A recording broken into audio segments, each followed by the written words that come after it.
Hey folks, it's time for Frugal Prepper. I'm working on my own Buick Lucerne here. This is my $400 Buick Lucerne that I've been driving.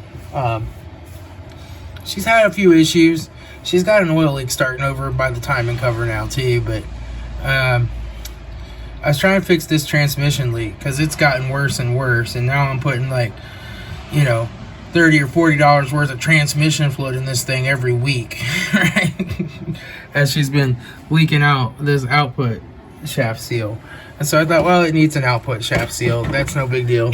I got the old one out, and it feels pretty supple though. I'm like, and it looks pretty new. And so here's the new one. Just gonna put that in.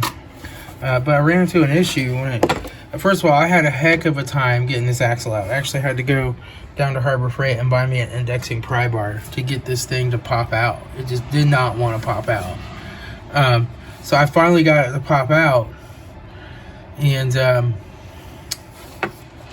she had some bearings come out with her. These were down behind the shaft seal, these little needle bearings. And if you look down in here, I don't know if you'll be able to see it, but there's more of those needle bearings just kind of laying down in there, doing nothing. They're just kind of laying there, all at the bottom. They're not in a big groove or anything. And this part right here is all busted out. That's been busted out. That part up there, that's a machined part. That's probably supposed to be there, but this part is not. I don't know. I'm gonna see if I can jiggle that axle back in there, put a new seal in it, and keep driving it for now. But I'm gonna need a whole new transmission. If I can't get the axle to go back in, then I'm just gonna have to go ahead and see. Here's some more pieces. Here's some more pieces of bearing down here. Look at that. There's some more pieces.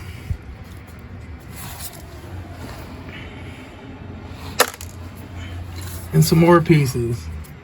I don't think this bearing's supposed to be out here like this. I've never ran into this on one of these transmissions before. I've done a lot of axle seals on them too. It's really weird. These axle seals have a tendency to just start leaking after a while. And I replace them all the time. I'm glad this didn't happen on a customer's car, but I've never had needle bearings coming out of it before. But this is a junky rebuilt AAMCO transmission, Just people, don't go to AAMCO and pay them a bunch of money to rebuild your transmission. It is not worth it. You're gonna pay them $3,000 to $4,000, and they're gonna have some guy that doesn't know what the frick he's doing rebuilding quote your transmission. Which usually means they just take it apart and replace the bad parts and put it back together as cheap as they can and slap it back in the car and hope for the best. I think this thing's probably always leaked transmission fluid from day one. It doesn't shift quite right. Never has. It'll pop going from reverse to first. It'll like give a loud pop sometimes and then go. It's just a piece of crap. Right? The way you do this when your transmission goes out in a car is you go to a salvage yard and you buy a good used transmission and you replace it. Or you buy a new transmission. You can buy a new one. But remanufactured transmissions are always problematic. Never seen a rebuilt transmission that's lasted longer than a few years. Ever. And I'm not complaining. I bought this car for $400, so it's well worth it to put a transmission in it, but it's just frustrating. Like the reason the guy sold this car to me for $400 because he was tired of fixing it, right? And things do go wrong on cars. Transmissions go, engines go after a while. But these are typically really reliable, good cars. But he kept taking it to like AAMCO and all these different places where they do shoddy workmanship on it, and then he'd have more problems with it. And it's just. That's why he was willing to give it to me. But if he would have spent $700 to $800 to have a used transmission put into it versus $3,000 to $4,000, it would still be running. It wouldn't leak transmission fluid most likely, and it would still be going down the road, right? And it is what it is. I mean, you gotta look around, you gotta find one that's low mileage, that's good, and you might have to go pick it up, you know, but it's definitely worth it. The transmission rebuild shops are just, there was a day back in the 1970s and 80s when you could rebuild a transmission. Those days are gone. They do shoddy workmanship there, and they don't pay their guys very much, and nobody cares. They just don't ever get your transmission rebuilt. You might as well just take the money out of your wallet and set it on fire, right? And the internet is full of videos. Like, do a YouTube, like, a rebuilt transmission failure, right? And you'll just see people who get ripped off and get ripped off and get ripped off again.